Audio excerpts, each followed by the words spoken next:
안녕하세요. 예선 목사입니다. 예수 그리스도 안에서 평안하셨지요?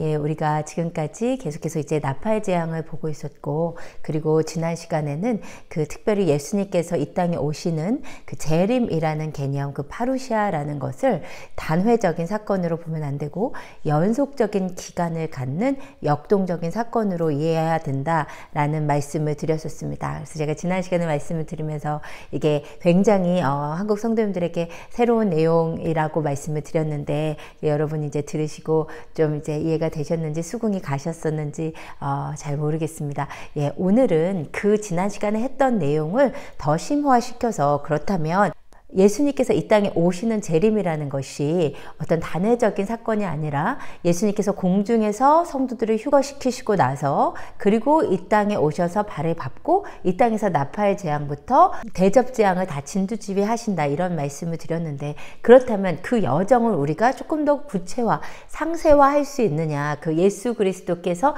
이 땅에서 천년 왕국을 세우시기까지의 그 기간, 그 파루시아의 기간에 예수님께서 어떻게 움직이시는지, 그것을 우리가 파악할 수 있느냐, 그것에 대해서 조금 더 깊이 말씀을 드리려고요. 그래서 이것은 이제 지난 시간이 어떤 그 내용을 설명한 것이었다면, 오늘은 그 내용을 조금 더 구체화해서 말씀을 드리겠습니다. 그래서 제가 말씀드렸던 것처럼 지난 시간에 했던 그 파루시아에 대한 입체적인 이해와 오늘 우리가 볼 그 예수님이 오시는 왕의 대로 파루시아 기간 동안 예수님께서 어떻게 움직이시는지를 구약의 예언서를 통해서 추적하는 내용인데요. 이 두 가지의 내용이 아마 제가 이제 요한계시록 제 마지막 때에 대해서 강의하는 것 중에 가장 제 안에 그 열정이 넘치는 내용이고, 가장 한국 성도님들께 꼭 알려드리고 싶은 내용입니다. 그래서 여러분이 한번 들어보시고, 혹시 가능하신 분들은 책도 좀 찾아보시고, 또 이제 성경을 깊이 묵상하시고 기도하시면서, 여러분께서 이 내용을 여러분이 뭐 다 100% 받아들이시지 않더라도,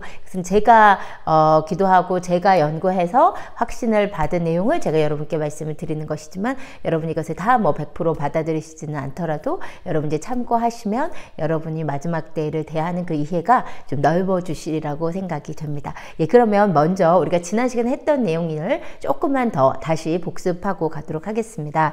예, 전 3년 반 1260일의 기간 동안 첫째, 둘째, 셋째 인이 떼지는 것이었고, 후 3년 반 1260일 동안에 넷째, 다섯째, 여섯째 인이 떼지다가 여섯째 인과 일곱째 인 사이에 휴거와 인침이 일어나고, 그리고 일곱째 인이 떼지면서 나팔 재앙이 시작한다. 근데 말씀드린 것처럼 휴거, 인침, 나팔 재앙, 이것이 다 하루에 일어나는 일일 수 있다, 그런 이론이 존재한다고 말씀을 드렸습니다. 그래서 나팔 재앙이 하나 둘씩 이 땅에 쏟아지는데, 이 나팔 재앙과 그 전에 일곱 인과의 차이점은, 일곱 인은 이 땅에 성도들이 향한 적그리스도의 핍박의 개념이었다면, 이제 나팔 재앙부터 그 이후에 일어나는 대접 재앙은 하나님께서 이 땅에 적그리스도를 향해서 쏟으시는 주님의 분노의 날, 주님의 진노의 날이라고 여러분께 분명히 말씀을 드렸습니다. 예, 여러분, 그래서 나팔 재앙 7가지를 봤는데, 그 중에 5번째 나팔을 첫째 화라고 불렀고, 다 화지만,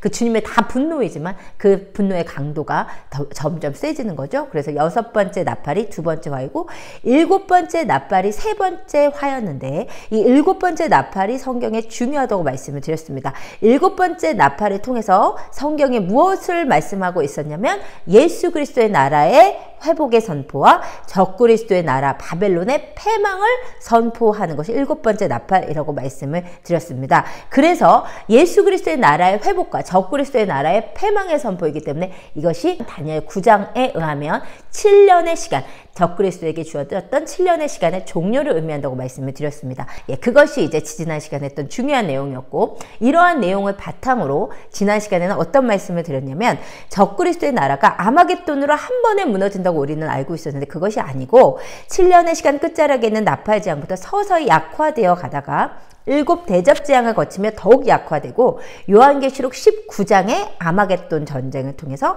완전히 패망하는 것이다. 그래서 적그리스도의 나라의 멸망을 입체적으로 연속적인 사건으로 이해해야 된다라고 말씀드렸고요. 이와 함께 예수 그리스도의 나라, 즉 천년 왕국도 한 번에 세워지는 것이 아니라 점진적 시간을 거치는 것이다. 그 근거가 어디였냐면, 다니엘 12장에서 매일 드리는 제사를 폐하며 멸망하게 할 가증한 것을 세울 때부터, 즉 후 3년 반이 시작할 때부터 1290 1290일이 지나야 된다. 후 3년 반은 1260일인데 적그리스도에게 주어진 시간은 1260일 만에 끝나는데 30일이 더 있다. 뭐 적그리스도가 패망이 선포되지만 7년은 끝나지만 30일 동안은 발악하는 시간이 있다는 얘기죠. 그리고 그 다음에 기다려서 1335일까지 일어난다. 즉 이것은 45일이 더 있어야 된다. 그러니까 예수 그리스도의 나라가 온전히 세워질 때까지 30일에 적그리스도가 완전히 그냥 완전히 진멸되는 시간과 45일에 예수 그리스도의 나라가 세워지는 시간이 필요하다는 것을 의미하는 거죠. 그래서 예수 그리스도의 나라의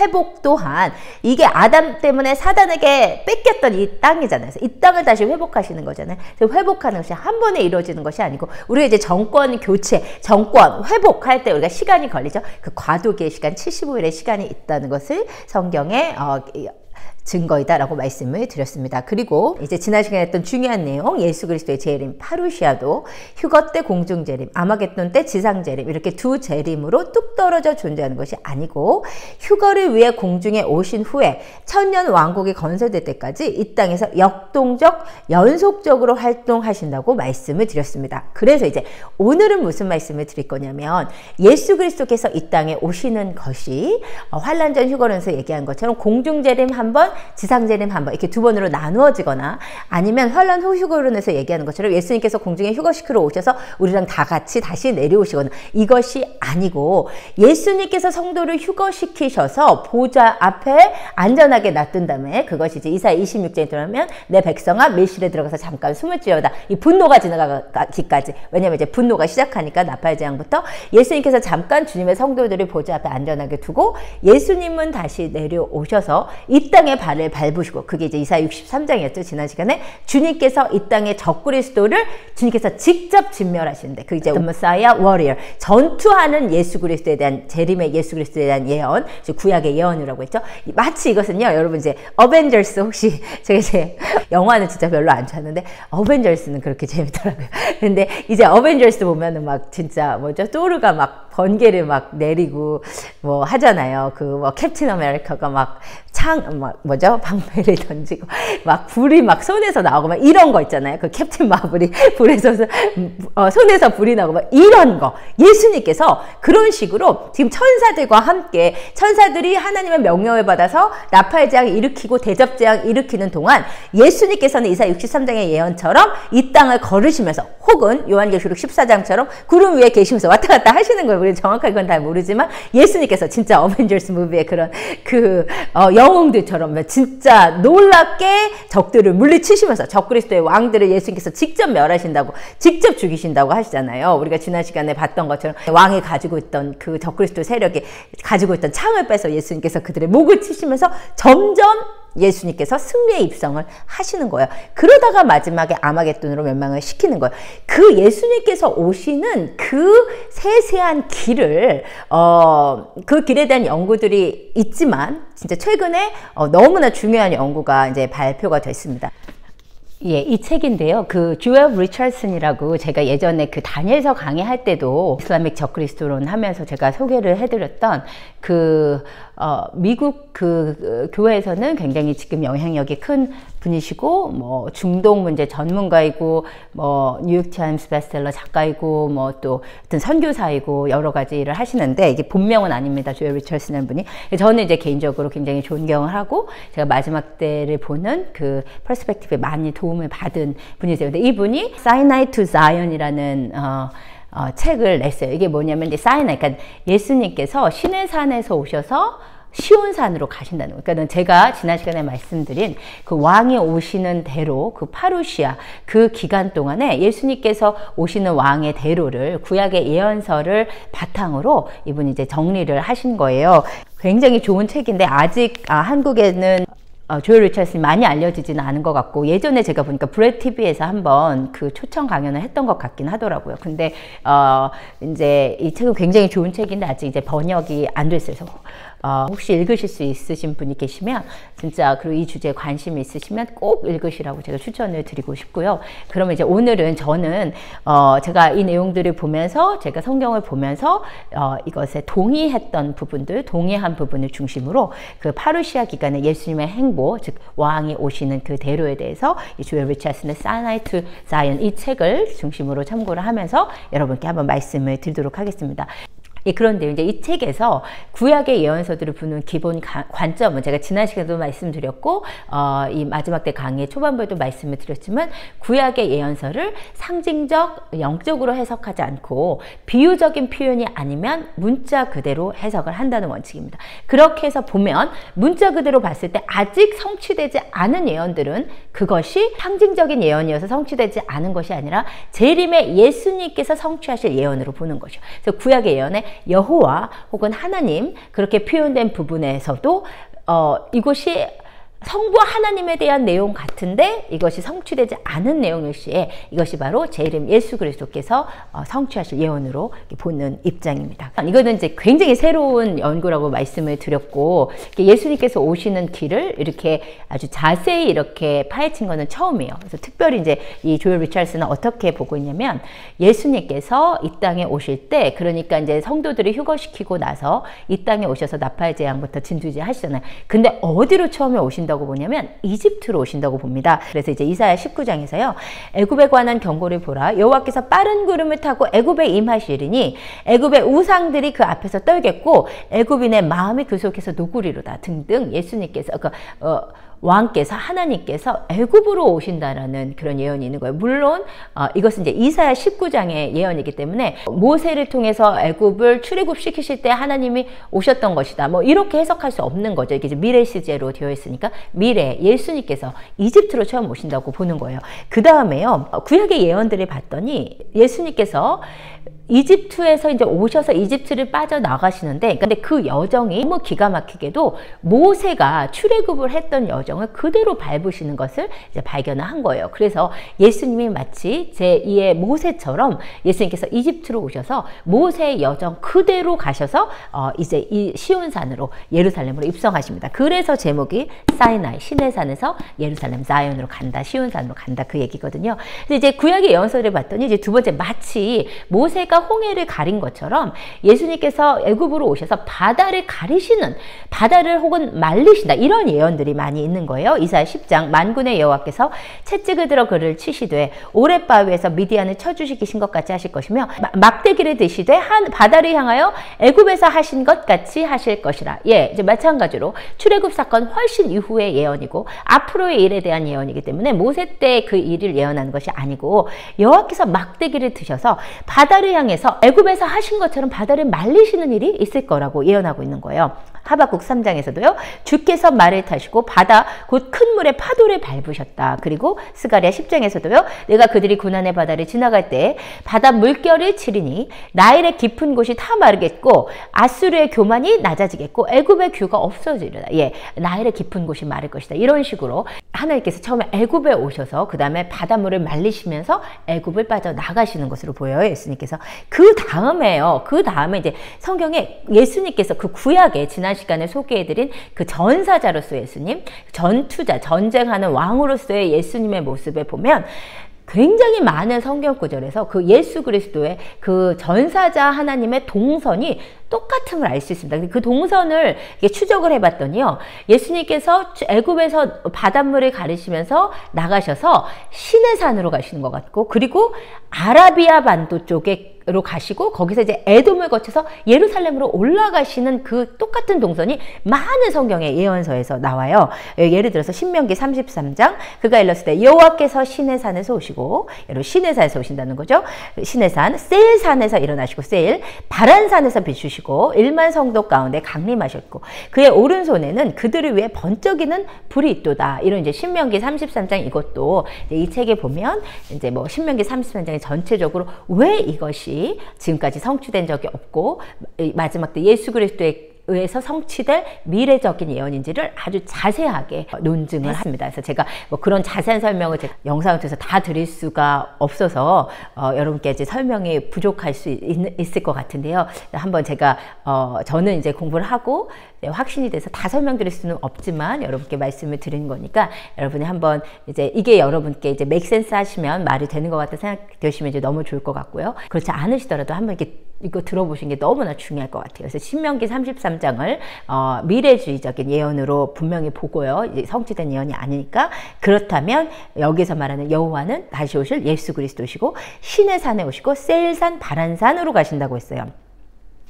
예, 그의 오른손에 그들을 위해서 번쩍이는 불은 아까 말씀드린 그 뭐 어벤져스의 뭐 캡틴 마블이 손에서 번쩍이는 불이 나오는 것처럼 이게 적그리스도를 무찌르는 그 전사자로서의 모습이거든요. 그다음 이제 사사기 5장 4절 여호와여 주께서 세일 또 나왔죠. 세일에서부터 나오시고 이게 동선이 결국은요. 이제 구약의 예언서에 보면 다 똑같아요. 신의 산에서 오시고 세일 바란 광야 다 똑같아요. 세일 산에서 오시고 그다음에 에돔들에서 진행하실 때 땅이 진동하고 하늘이 물을 내리고 구름도 물을 내렸나이다. 보세요. 또 이사야 63장에서도 에돔이 나오잖아요. 에돔에서 온다는 거예요. 에돔에서 오는 이 누구며 붉은 옷을 입고 보스라에서 오는 이 누구냐. 에돔과 보스라요. 그 다음에 하박국 3장 하나님이 대만에서부터 오시며 거룩한 자가 바란산에서 오신다. 그래서 이런 제가 아주 몇 구절만 여러분께 설명을 드렸는데 이 구약의 예언서에서 그 다시 오시는 하나님께서 오신다고 말씀하신 곳이 신의 산, 에돔, 아라비아, 바란 광야, 세일, 대만 이렇습니다. 이것이 이제 다 비슷한 어떤 지역이냐면요. 아라비아 쪽이에요. 아라비아, 에돔. 그래서 이제 이 지도를 보시면 예, 여기 이제 왼쪽에 이집트가 있잖아요. 예수님께서 이집트를 다시 오신 예수님께서 성도들을 휴거시키셔서 보좌 앞에 놔두시고 다시 내려오셔서 이집트로 오신 다음에 이 이집트에서 예수님께서 바다를 가르시면서 오셔서 그 다음에 이제 시내산으로 가신다. 이제 시내산은 여러분이 이제 잘 아시겠지만 시내산의 위치로 생각되는 곳이 두 개가 있어요. 이렇게 트래디셔널, 이렇게 전통적으로 그러니까 시나이 반도에서 이제 생각했던 시내산이 있고 또 그 다음에 이제 새롭게 이제 등장한 이론이 무엇이냐면 시내 반도가 아니고 아라비아 반도에는 오늘날의 그 사우디 아라비아 쪽에 있는 그 지금 이제 그 미디안 그쪽에 알라우즈산이라고 이렇게 보는 견해가 있죠. 근데 저는 이제 후자가 맞다고 믿습니다. 이 견해는 이게 한국에도 많이 알려져 있어요. 예전 책이 나왔었죠. 김승학 씨가 떨기나무라는 책을 써가지고 이 시내산의 위치가 우리가 알고 있는 그 시내반도가 아니고 사우디아라비아일 것이다 이런 얘기를 하셨었고 뭐 이거에 대한 이제 반론을 제시한 책들도 있죠. 그렇지만 어쨌든 이제 떨기나무라는 책이 굉장히 히트를 치면서 한국 성도님들에게 많이 알려지신 것 같아요. 오히려 외국의 성도님들보다. 그렇지만 미국에서도 이게 논쟁이 있는 내용입니다. 그래서 많은 분들이 전통적인 입장에서 벗어나셔서 요즘 이제 많이 그 사우디아라비아, 지금의 사우디아라비아 그 라우즈산일 것이라고 입장을 바꾸고 계세요. 저도 이게 이제 전통적인 그 시내 반도가 아니고 사우디아라비아 쪽 알라우즈 그 산일 가능성이 더 많다고 생각을 합니다.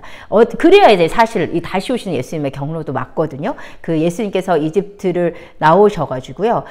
여기 이제 미디안에 그 알라우즈산 있잖아요. 거기 시내산이요. 시내산에서 여러분 아까 그 우리가 읽은 그 동선에 아라비아 반도, 그 아라비아 쪽, 그 다음에 올라가면 에돔 있죠? 이 동선에 있었던 그 세일산, 바란산 다 이쪽입니다. 그 미디안 쪽에서 위로 올라오는 여정이에요. 그래서 이제 예루살렘까지 쭉 올라가는 여정이거든요. 그래서 이제 제가 지금 여러분께 직접 보여줄 수 없지만 이집트에서 나오셔서 시내산에서 쭉 올라가셔서 그 예루살렘으로 가시는 그 여정일 것이다 라고 이제 추측을 하고 있어요. 이제 왕이 오시는 대로이고요. 그 다음에 이제 그 예수님께서 파루시아의 기간 동안에 그러니까 나팔 재앙 그리고 아직 하지 않았고 다음 시간에 할 그 대접 재앙의 와중에 예수님께서 직접 이 길을 행진하시면서 지금 방금 말씀드린 그 왕의 대로 있잖아요. 이집트, 시내산, 그리고 아라비아 광야를 지나서 예루살렘으로 올라가는 그 여정을 예수님께서 이제 걸으신다고 보는 거예요. 걸으시면서 적그리스도와 싸운다고 보는 거예요. 그거에 대한 이제 구약 예언들이 많이 있는 거죠. 그러면서 예수님께서 무슨 일을 하시냐? 그때 이제 전쟁을 하시면서 행진을 하시는 거예요. 그 전사자, 그 예수님의 그 예언이 굉장히 많은데요. 제가 이제 지난 시간에 이제 몇 구절 정도 소개를 해드렸지만 예수님께서 전쟁을 하시면서 이 길을 평화롭게 가는 게 아니고 아직 그 적그리스도의 7년 통치 밑에 있는 거잖아요. 거기서 이제 예수님 먼저 오셔서 이제 싸워 가시는 가운데서 계속 적그리스도의 세력을 약화시키는 거예요. 그러니까 여러분, 그러니까 쉽게 말하면 휴거 때부터 해서는 이 땅의 영적인 세계가 이 땅을, 이 세상 세계를 점점 침범하는 시간입니다. 그래서 우리가 공중에 휴거시키는 예수님도 볼 거고요. 이 땅에서 역사하시는 예수님도 우리가 보는 시간이에요. 굉장히 이제 영적인 세계가 시작이 되는 것이고, 이 물질적인 세계를 영적인 세계가 침범하는 거예요. 그 시간 또한 역동적이고 연속적인 시간이 되겠죠. 이게 전부 다 파루시아입니다. 그래서 이제 예수님께서 전쟁을 하시는데요. 감옥에 갇힌 이스라엘 백성들을 구하신다는 예언이 굉장히 많이 있습니다. 이사야 53장, 겁내는 자들에게 이르기를 굳세어라, 두려워하지 말라.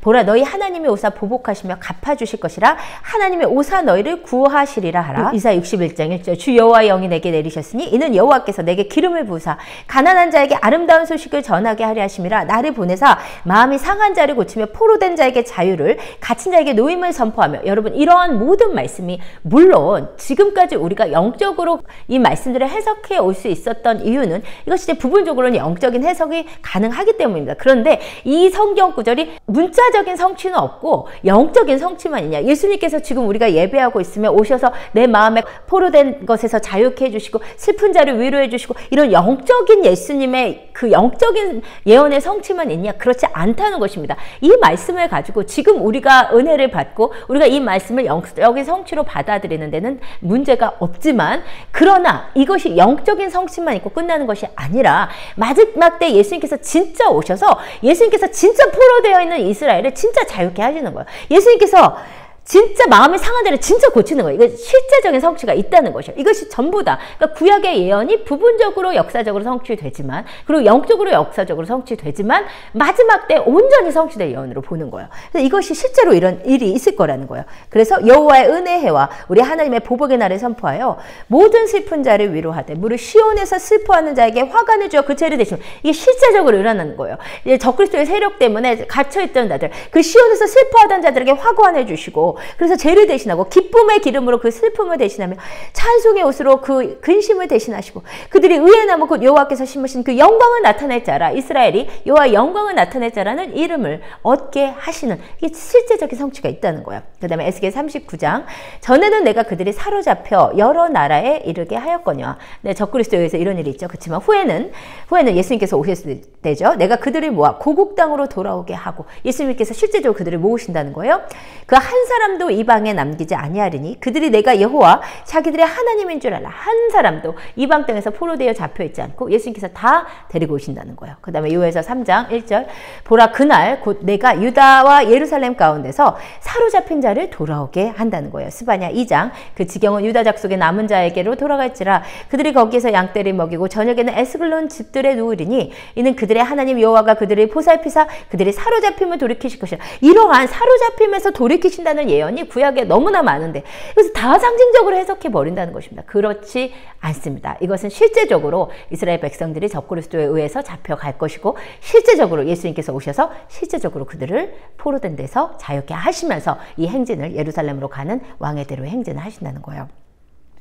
예, 그 다음에 아까 말씀드린 대로 행진을 하는 동안 만난 적들을 죽이십니다. Jesus the Warrior, 그 전사자 예수님에 대한 그 구약의 예언, 제가 지난 시간에 한 3-4구절 정도 인용을 해서 말씀드렸던 것 같고요. 이러한 여정은 행진하는 동안 계속되지만 예루살렘에 가까이 오셨을 때 절정을 이루고 마지막 아마겟돈 전쟁 때 하늘에 가셔서 성도들을 데리고 내려오셔서 적그리스도의 군대를 완전히 진멸하신다. 그러니까 예수님께서 되게 역동적으로 움직이시는 거예요. 예수님께서 휴거된 성도들을 보좌 앞에 두고 이집트로 오셔서 시내산으로 가셔서 거기서 아라비아 반도를 지나서 이 시온 쪽으로 가시다가 나중에는 예수님께서 진짜 구름에 타셔가지고 거기서 익은 곡식을 거두고 진노의 포도주 틀을 밟으시고, 그쵸? 그리고 이제는 또 거의 예루살렘 가까이 오셨을 때는 이제 7 대접제함이 거의 끝나가고 아마겟돈이 있을 때인 거예요. 그래서 예수님께서 다시 하늘로 가시는 거예요. 그래서 보좌 앞에 숨겨두었던 당신의 보물들, 당신의 그 신부들을 데리고 같이 내려오시는 거예요. 당신의 그 교회들을 데리고 같이 내려오시는 거예요. 그래서 적그리스도의 군대를 완전히 진멸하십니다. 이 야마겟돈에 대한 이제 내용은 제가 다음 시간에 하기 위해서 오늘은 그냥 인용 성경 구절 없이 넘어가도록 하겠습니다. 그 다음에 이제 6번째요. 이스라엘의 남은 자들이 자기들이 찌른 자를 보고 그가 메시아임을 알게 되고 그들의 죄를 회개하여. 여러분 이 부분이 정말 중요한 파트인데요. 이 마지막 때에 우리는 어떤 이제 굉장히 좀 우리는 타임라인에 되게 중요하게 생각하잖아요. 그러니까 이 사건 다음에 뭐가 있고 이 사건 다음에 뭐가 있고 그 다음에 이제 7 나팔재앙 다음에 7 대접재앙이 있고 우리는 이제 여기에 딱 머물러 있는데 특히 이제 요한계시록에 스터디 되세요. 그런데 이 마지막 때에 어떻게 보면 가장 중요한 예언의 성취는 뭐냐면 이 모든 시간을 통해서 이스라엘이 하나님께로 돌아온다는 것이요. 예수님께서 여러분이 다니엘 9장 그 마지막 한 일에 대해서 제가 설교했던 그 4번째 아마 시간이었던 것으로 기억하는데요. 마지막 때 시리즈의 그 설교를 기억해 보신다면 결국 마지막 한 일의 시간, 적그리스도에게 주었던 이 마지막 7년, 이 마지막 한 일의 시간은 누구를 위해서 했냐면 내 백성을 위한 시간이었어요. 이스라엘이 하도 주님을 이렇게 안 돌아오니까 주님 돌아오게 하기 위해서 주님께서 이 마지막에 이 모든 일들을 셋업을 하신 거예요. 그래서 사실은 대접재앙, 나팔재앙, 대접재앙을 지나면서 가장 중요한 예언의 성취는 뭐냐면 구약의 이스라엘 백성들이 자기가 찌른 자를 보고 회개하고 예수 그리스도께 돌아오는 거. 이게 이제 가장 중요한 예언의 성취고 이것을 위해서 주님께서 이 마지막 때를 진행하시기 때문에 이게 굉장히 중요한 예언의 성취입니다. 이것에 대한 이제 구약의 예언들을 우리가 잘 아는 것이 너무나 중요한데요. 오늘은 이 부분이 너무 길 거기 때문에 오늘은 이런 일이 있을 것이라고만 말씀을 드리고 제가 다음 시간 아마도 다음 시간에 제가 이 이스라엘의 회개에 대한 부분을 여러분과 함께 다루도록 하겠습니다. 예, 그 다음에 7번째, 예수님이 예루살렘에 오셨을 때 승리의 입성을 하신다. 그 아주 찬양이 울려 퍼지는 승리의 입성을 하시는 것이 구약의 예언서에 많이 있어요. 노래와 예배, 기쁨의 축제가 시온으로 들어갈 때 일어납니다. 예루살렘 문은 오래 기다린 메시아의 오심으로 인해 열리게 되었어요. 예수님께서 특별히 이제 문을 통해서 들어오신데 그 문이 어디로 추측이 되냐면요. 그 예수님이 감람산에서 초림의 예수님께서 감람산에서 예루살렘으로 입성하실 때 황금문 혹은 이제 미문이라고 불리는 그 문이 이제 동문이에요. 예루살렘의 동문인데 그 문을 통해서 들어오셨었어요. 그런데 많은 유대 랍비들은 전통적으로 다시 오시는 메시아도 이 동문, 이 미문을 통해서 들어오실 것으로 알고 있습니다. 그런데 놀라운 것은 뭐냐면요. 1541년에 오스만 제국의 술탄 슐라이만 1세, 그게 누구예요? 이슬람 세력이죠. 이들이 유대인의 메시아가 바로 이 문을 통해서 입성할 것이라는 유대인의 믿음을 차단하기 위해서 들이 막아놨어요. 그러니까 이제 기가 막힌 거죠. 저는 이제 이슬람이 적그리스도의 세력이라고 믿고 있기 때문에 이 이슬람 세력이 다시 오시는 메시아의 문을 알고 막아놨다. 굉장히 중요한 의미가 있다고 저는 생각을 하거든요. 바로 제가 믿기도 바로 이 문을 통해서 예수님께서 이 문을 여시고 입성하실 것을 믿습니다. 그래서 바로 이 문이 다시 열리고 예수님께서 입성하시는 것에 대한 예언이 사실 시편 24편이에요. 우리가 이걸 이제 많이 찬양도 부르고 우리가 영적으로 해석하면서 많이 적용을 하잖아요. 문들아 너희 머리를 듣지어다 영원한 문들아 들릴지어다 영광의 왕이 들어가시리로다. 영광의 왕이 누구시냐? 강하고 능한 여호와시오 전쟁에 능한 여호와시오. 여러분 이것을 우리가 문들아 머리 들어라 그 찬양 저도 이제 너무 좋아하는 찬양이고 이 찬양을 부르면서 내 안에 우울함의 문, 내 안에 이기심의 문, 내 안에 음란의 문, 내 안에 도적질의 문, 내 안에 욕심의 문 이렇게 막 영적으로 우리가 해석을 하면서 영적 전쟁을 놓고 이 찬양을 부르면서 이제 많이 적용을 하는 것도 좋지만 이것이 그렇게 적용하고 끝날 말씀이 아니고 구약의 예언이 마지막 때 예수님께서 오셔서 온전히 성취하실 거예요. 여러분 예수님은 하나님은 말씀하시고 반드시 이루시는 분이십니다.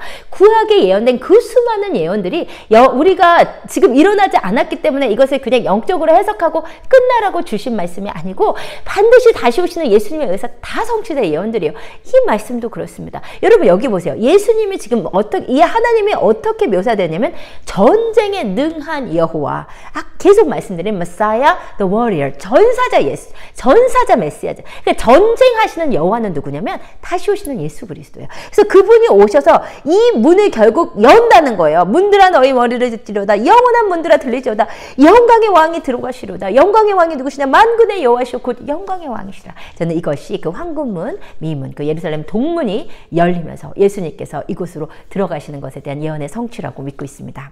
예, 그리고 이 예수님께서 오실 때 계속 엄청난 예수님께서 진짜 이 왕의 대로를 그 어벤져스처럼 그 적의 세군을 물리치시면서 아마겟돈 전쟁까지 해서 완전히 박멸하시고 예루살렘으로 들어가시다. 얼마나 큰 예배가 있겠어요. 그 예배가 성경에 많이 예언되어 있거든요. 시편 68편 역시 굉장히 그 마지막 때에 관련해서 중요한 예언입니다. 이것은 과거에 성취된 적이 없는 다시 오시는 메시아에 대한 예언이에요. 근데요, 하나님이여 그들이 주께서 행차하심을 보았으니 곧 나의 하나님 나의 왕이 성소로 행차하시는 것이라.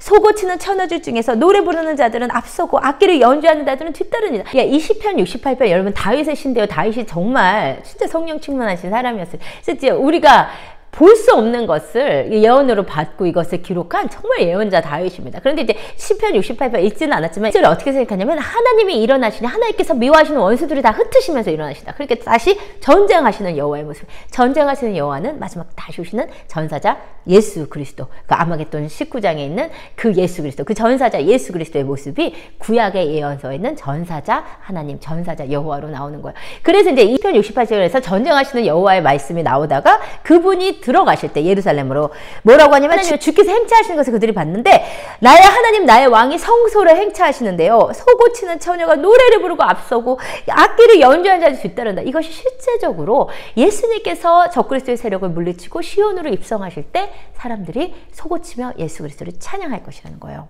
이제 8번 이것은 이스라엘 문제에 대해서 관심이 없으신 분들은 크게 중요하지 않은 내용일 수 있는데요. 이스라엘을 연구하시는 분에게 있어서는 이 8번째 이 일이 너무나 중요합니다. 무엇이냐면요. 예수님이 예루살렘에 오셨을 때 글로벌 게더링이 계속돼요. 글로벌 게더링이라는 것은 무엇이냐면 지금 전 세계에 흩어져 있는 유대인들이 이스라엘로 모여들고 있죠. 전 세계에 지금 흩어져 있는 유대인들이 이스라엘로 돌아오고 있죠. 이것은 이제 알리야라고 하잖아요. 근데 지금도 이것이 이루어지고 있습니다. 예언의 부분적인 성취예요. 그런데 구약의 예언들을 가만히 봤더니 이 알리야에 주님께서 전 세계 이방에 흩어졌던 유대인들을 단전히 다 모으시는 온전한 글로벌 게더링, 온전한 알리야의 궁극적인 성취가 예수님께서 예루살렘 오실 때 일어난다고 보여요. 이게 이제 그냥 마지막 때만 관심이 있으신 분들에게는 크게 중요하지 않은 내용일 수 있는데 하나님의 그 나라의 관점에서 하나님의 나라의 관점에서는 유대인들이 주님 앞에 회개하는 그 예언의 성취와 그리고 모든 유대인들이 흩어졌던 이방이 주님께서 약속하신 땅 이스라엘로 다시 돌아오는 이 두 가지 예언의 성취가 정말 중요해요. 이게 마지막 때 사실 진짜 중요한 것입니다. 그래서 우리는 이제 뭐 이방인의 관점에서 이제 요한계시로 있고 마지막 때를 있기 때문에 이런 부분에 크게 신경을 쓰진 않지만 하나님 나라의 관점에서 하나님의 역사 경영에 있어서 진짜 중요한 내용이에요. 그래서 이런 예언들이 아주 많죠. 몇 가지만 보면요. 호세아 11장 그들은 사자처럼 소리를 내시는 여호와를 따를 것이다. 여러분 사자처럼 소리를 내시는 여호와 전사자 여호와의 이미지입니다. 다시 오신 예수님이에요. 그러니까 무슨 말이냐면 전 세계에 ht어졌던 유대인들이 예수님께서 이 왕이 오시는 대로로 행차하실 때 같이 따라간다는 거예요. 알리야들이 그 포로들도 같이 따라가고 포로되었다가 자유케 된 자들도 같이 따라가고요. 그들은 애굽에서부터 새같이 아수르에서부터 비둘기같이 떨며 나오리니 내가 그들의 집에 머물게 하리라 나 여호와의 말이라. 그러니까 여러분 이제 물론 애굽 아수르는 지금 이 나라들이 어떤 나라든지 살펴보면 다 이슬람 국가들, 그러니까 이슬람 국가들 적그리스도의 국가들에 잡혀 있었던 주님의 백성들을 주님께서 데리고 오시는 것이고요. 그 다음에 그날에 주께서 다시 그 손을 펴사 그의 남은 백성을 아수르와 또 나오죠. 애굽과 바드로스와 구스와 엘람과 시날과 하맛과 바다섬들을 전부 다 오늘날의 이 지명을 추적을 해보면 이슬람 국가들입니다. 그래서 돌아오게 하실 것이라. 여호와께서 열방을 향하여 기치를 세우시고 이스라엘의 쫓긴 자들을 모으시며 땅 사방에서 유다에 흩어진 자들을 모으시리니. 그리고 이사야 60장이요. 내 눈을 들어 사방을 보라. 무리가 다 모여 내게로 오느니라. 내 아들들은 먼 곳에서 오겠고 내 딸들은 안개 올 것이라. 이런 모든 예언들이 성취가 됩니다. 그리고 이제 예루살렘에 예수님께서 드디어 도착하시고 나면 다윗의 왕좌의 왕으로 앉는 것이 예언되어 있지요. 시편 110편 여호와께서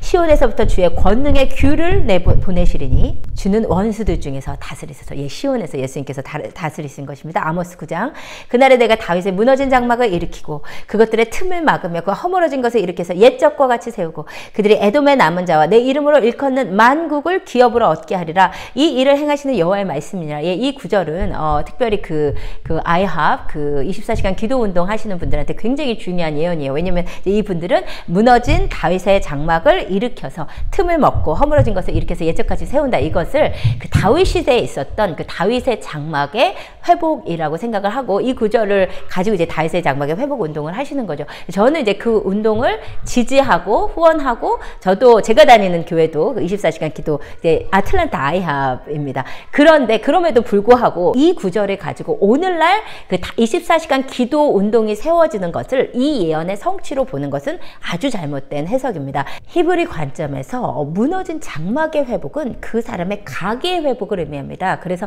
다윗의 무너진 장막을 회복한다는 것은 다윗의 그 기도의 텐트가 회복된다는 것을 의미하는 것이 아니고 그 예배를 드렸던 그 텐트가 회복된다는 것을 의미하는 것이 아니고 다윗의 가계의 회복이에요. 그러면 다윗의 후손으로 오시는 예수 그리스도의 회복, 즉 다윗의 왕권의 회복을 의미하는 구절이에요. 그래서 이 아모스 9장 11절의 궁극적인 성취는 예수 그리스도께서 오셔서 이 땅에 주님의 나라를 이루시는 것입니다.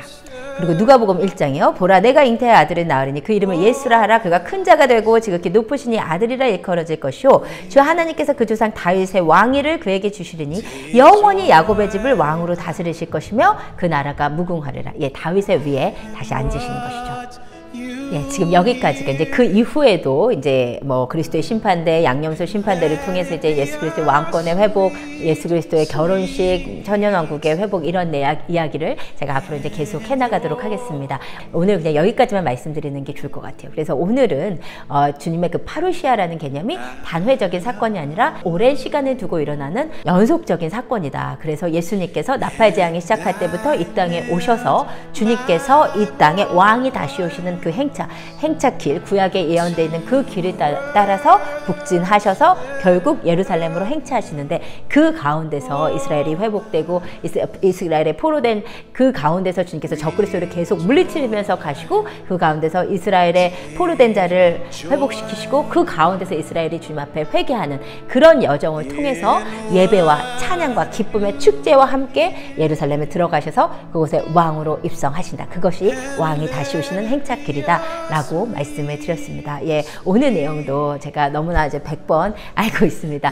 굉장히 여러분께 생소한 내용일 수 있는데요. 여러분 이것에 좀 이제 열린 마음으로 들어보시고 여러분이 이 내용이 조금 수긍이 가시는 내용이었으면 정말 좋겠습니다. 예, 여러분 그러면 2주 동안 예수 그리스도 안에서 승리하시고 저는 다음 시간에 그 드디어 7 대접 재앙으로 여러분과 함께 하겠습니다. 샬롬 마라나타.